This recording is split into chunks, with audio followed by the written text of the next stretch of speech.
we were talking about the way that you hit for and the way that I like it and what we do when you and Santos and I jam, and it's so open and free and pocket wise, and you know, you're so powerful to me, Steve, on drums with your backbeat, and you always seem to know where I'm gonna go. That's what I just love about it. Where I'm gonna go. And Santos sounds amazing with you. I think. You know.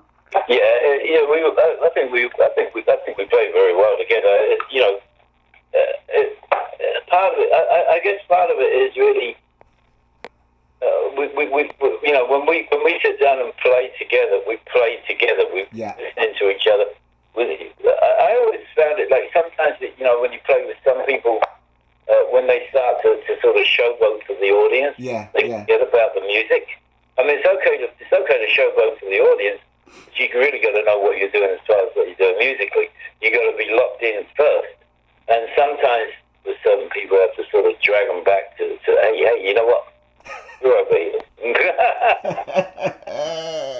I hear you. I hear you. You're playing with us, not with them. You're playing here. Get this right first, and then you can go mess around over there. I totally love that. That's the way I feel too. I mean, it's Yeah. to me, especially when we play together. It's my experience with you and where we're going and how we're getting there. I mean, me and David talked about that too. That's what's so cool for me, as an artist, that to be able to play with a cat like you that has all the expertise and all your accolades. It's just for we just get it on the level of basic blues based stuff that we like to play. You know what I mean? And Yeah.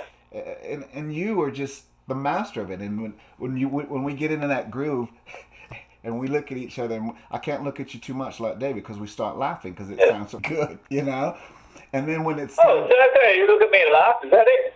no, I meant you look. This interview is over. No, It seems so effortless when you're playing. I mean, you're just looking at me like, yeah, I got you. I just love that about you. But tell me this. I mean, geez, you're like a machine, and you know that when it comes to to me, perfect tempo, taking me on that, keeping me in the pocket, me and Santos and whoever.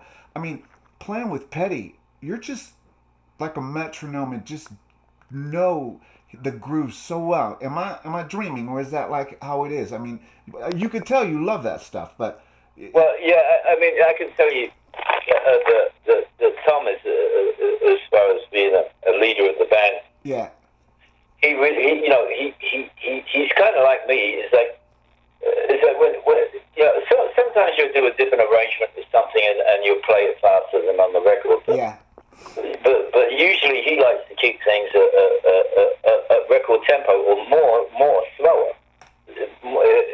Some guys they tend to speed up. We got to get this at stage tempo. Let's do everything like super fast. yeah, yeah, And all you end up with is a good song played too fast. That's what I get out of it, anyways. But Tom really either likes to play at stage at record tempo. And you really have to watch out with him is that he has enough space to get the lyrics in. Because his lyrics are important, and they're important to him, and they're important to the audience too. no doubt, no doubt. So so it's really a question of like looking at something. It's the whole thing about playing together, really, Mickey. Yeah. Is that we play together, we listen to each other, and even down to like I used to listen to a lot of like free jazz, and some of it's just like a bunch of guys just sort of like not really listening to each other playing anything they wanted, and that really didn't say anything. But when you listen to like the Charles Lloyd Quartet with Keith Jarrett, yeah, Ron McClure, and Jack DeJohnette, I mean those guys they listen to each other, and it becomes this a weaving of a melody, a weaving of an expression of